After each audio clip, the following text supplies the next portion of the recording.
ये सब जो हमारी प्रॉब्लम्स हैं, whether it's related to fear और सक्सेस और ये और वो, ये सारी चीजें, इन सब चीजों का जवाब आज से हजारों साल पहले भगवत गीता के अंदर एक लाइन में क्लियर तरीके से बताया हुआ है। प्रॉब्लम क्या है कि हमको वो लाइन समझ नहीं आ रही। मुझे भी समझ नहीं आई थी जब मैंने पहली बार सुनी थी। वो लाइन क्या है आप सबको पता होगा कि कर्म किए जा, फल की इच्छा मत कर। जब मैंने पहली बार इसको सुना, मैंने कहा यार कर्म किए जा, फल की इच्छा मत कर, इसका मतलब तो यही हुआ ना कि ये तो बकवास है। क्योंकि आज के टाइम में अगर हम देखें अपने आसपास में तो इसका एग्जैक्ट ऑपोजिट हो रहा है। सबसे ज्यादा मेहनत कौन कर रहा है? एक रिक्शे वाला कर रहा है कि नहीं? और उसको क्या फल मिल रहा है? कुछ भी नहीं।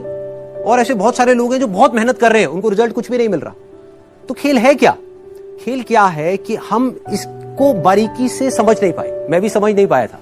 फिर जब इसके ऊपर एक एक वर्ड को इसको पकड़ने की कोशिश करी और समझ आया, तब क्लियर होता चला गया कि एग्जैक्टली कर्म करना कैसे है।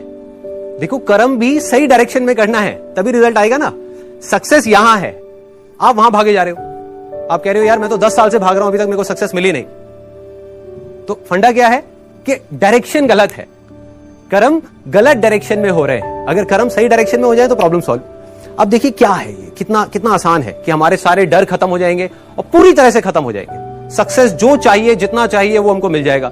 इसका मतलब कुछ लोग क्या निकालते हैं कि कर्म किए जा, फल की इच्छा मत कर, इसका मतलब कि फल नहीं मिलेगा, जबकि ये नहीं है। भगवत गीता में जब भगवान श्री कृष्ण उनको, अर्जुन को बोल रहे हैं, तो किस लिए बोल रहे हैं? लड़ाई को हारने के लिए, लड़ाई को जीतने के लिए? लड़ाई को जीतने के लिए। वो भी एक इतना बड़ा युद्ध, उसको जीतने के लिए बोला गया है, ना कि हारने के लिए। तो अब देखिए किस तरीके से काम करता है। सबसे पहले देखते हैं कर्म क्या है। कर्म 3 लेवल पे होते हैं। एक है जो हम अपनी बॉडी से करते हैं, जो हम समझते हैं कर्म का मतलब कि जिसको हम मेहनत बोलते हैं। वो कर्म इंपॉर्टेंट है ही नहीं, मैटर ही नहीं करता।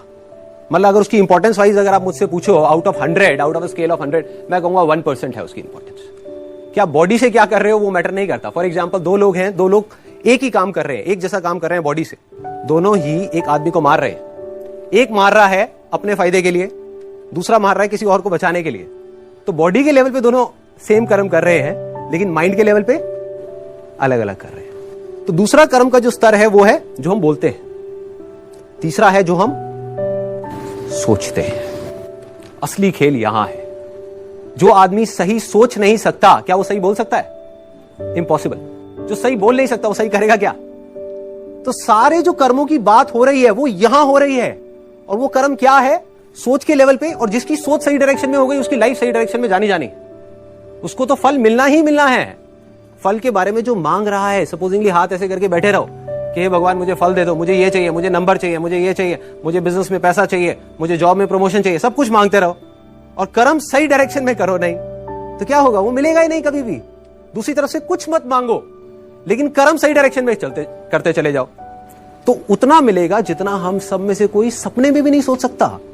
देखो, लाइफ का फंडा पता है क्या है? मेरी लाइफ का एक्सपीरियंस क्या कहता है कि जब तक जो चीज नहीं मिली होती, जब तक सक्सेस की खेल शुरू नहीं होता ना, तब तक तो हमको लग रहा होता है कि यार ये भी हो जाए तो बहुत है, ये भी हो जाए तो बहुत है। एक बार वो खेल शुरू होता है, जब उसका खेल शुरू होता है ना, तो इतना आता है, इतना आता है, इतना आता है जितना हम सपने में भी नहीं सोच सकते। समझ ही नहीं आता कहां से कैसे आ रहा है। बस कर्म सही डायरेक्शन में होने चाहिए। अब वो सही डायरेक्शन में कैसे होंगे? अगर मैं बुद्धि की स्तर की बात करूं, जो उसमें महाभारत में समझाया गया है, 2 जगह है जहां पे आप अपने माइंड को लगा सकते हो। अपनी बुद्धि को हम 2 जगह पे लगा सकते हैं। सारा खेल माइंड का है। सबसे पहले तो ये हाथ पैरों के कर्मों से ऊपर उठना है हमको, कि हाथ पैरों से आप कुछ भी करते रहो, रियल लाइफ में उठा करके देख लो, वो मैटर नहीं करता। जो बोलते हो वो उससे ज्यादा मैटर करता है, लेकिन वो भी इतना मैटर नहीं करता।